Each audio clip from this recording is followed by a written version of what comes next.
કોઈ ભૂલી જાય તો ગભરાશો નહીં, જ્યારે તમારું કામ પડશે એ જ શોધી કાઢશે.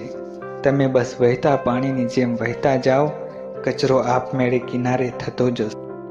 નસીબનું ક્યારેય કોઈ છૂટવી શકતું નથી, અને છૂટવી જાય એ ક્યારેય નસીબમાં હોતું નથી.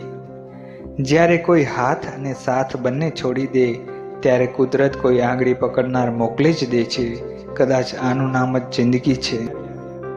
એવી વ્યક્તિને ક્યારેય પરાજિત ન કરી શકાય જેની પાસે શક્તિ અને સહન શક્તિ બંને હોય. જેણે પોતાનો સમય ખરાબ જોયો છે ને સાહેબ, એ વ્યક્તિ બીજાનું કોઈ દિવસ ખરાબ નહીં કરે. વિધાતાએ લખેલા લેખ અને મા બાપે આપેલા સંસ્કાર ક્યારેય ખોટા નથી હોતા. જ્યારે સમય ન્યાય કરે ત્યારે સાક્ષીની જરૂર નથી પડતી. વ્યક્તિમાં સુંદરતાની ખોટ હોય તો સારા સ્વભાવથી પૂરી શકાય છે, પરંતુ સારા સ્વભાવની ખોટ કદી સુંદરતાથી પૂરી શકાતી નથી. શોધવા જ હોય તો તમારી ચિંતા કરવાવાળાને શોધજો, ઉપયોગ કરવાવાળા તો તમને શોધી જ લેશે. લક્ષ્ય પ્રાપ્તિ માટે એક ડગલું આગળ ભરો, બીજું પરમાત્મા ભરાવશે. તમારો પ્રિય મિત્ર બીજી જ્ઞાતિનો હશે અને તમારો મોટો શત્રુ તમારી જ જ્ઞાતિનો હશે. તમારી ખુશીઓમાં એ લોકો હાજર હોય છે જે તમને ગમતા હોય છે, પણ તમારા દુઃખમાં એ લોકો હાજર હોય છે જેને તમે ગમો છો. રોજ પ્રભુ પાસે એટલું માંગો કે હે પ્રભુ, આ જગતમાં મારું એટલું ધ્યાન રાખજે કે આ બે હાથ તારા સિવાય બીજે ક્યાંય ના જોડવા પડે. પોતાના માટે નહીં તો એ લોકો માટે સફળ થાવ જે લોકો તમને નિષ્ફળ જોવા માંગે છે. સમજદાર વ્યક્તિ જ્યારે સંબંધ નિભાવવાનું બંધ કરે ત્યારે સમજી લેવું કે એની લાગણીને ઠેસ પહોંચી છે. સંબંધમાં સામેવાળા વ્યક્તિની દુઃખની નસની ખબર હોવા છતાં ક્યારેય એનો ફાયદો ના ઉઠાવવો એ જ સાચી લાગણી. પોતાની ઓળખાણ બતાવવા સમય બરબાદ ના કરો, મહેનત કરો, સમય ખુદ તમારી ઓળખાણ બીજાને બતાવશે.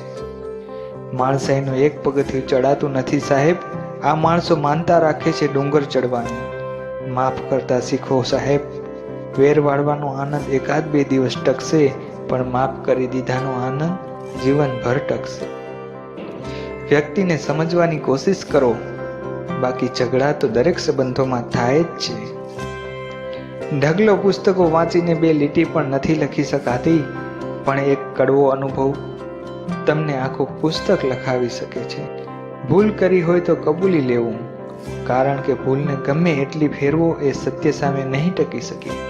હસતા શીખો, રડતા તો સમય શીખવાડી દેશે.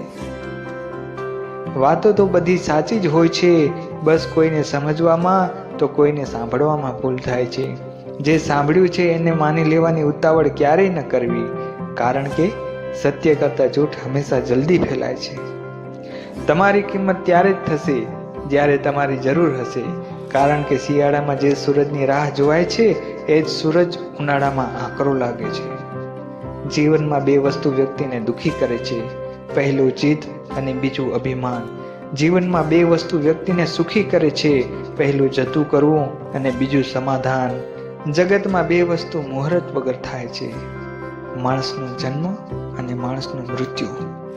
જિંદગીની સૌથી સુંદર ભેટ કોઈ આપણને સાચા હૃદયથી યાદ કરતું હોય.